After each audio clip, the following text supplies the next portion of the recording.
Coach Billy. Asa... Wala siya. Ano yan? Coach Billy. Umalis na! Saan pumunta? Kuya Dong, parang Saan pumunta? umexit na yata eh. Exit Ha? yata, parang Hindi nga. Hindi ko makita eh. Saan? Camouflage na ata Nasaan siya ba? doon sa likod. Ayun! Coach! Ano?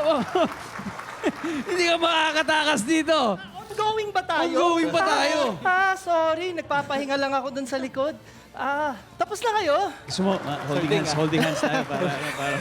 Hindi kasi, First time nabahan mangyari to ako sa para akin, sa'yo bro. eh. Sa history natin dito sa The Voice, dito lang talaga ako nahirapan, to be honest with you. I feel you, brother. No, sobrang nahirapan ako sa inyong dalawa just because ang husay nyo ng dalawa. So obviously dito sa akin, ang choice ko is based off of my heart and the performance tonight. I'm so proud of both of you equally.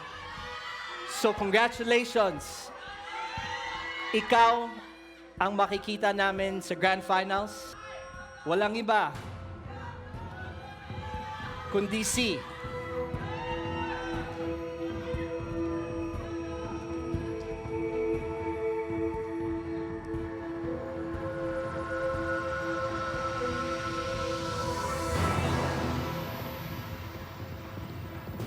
Yana.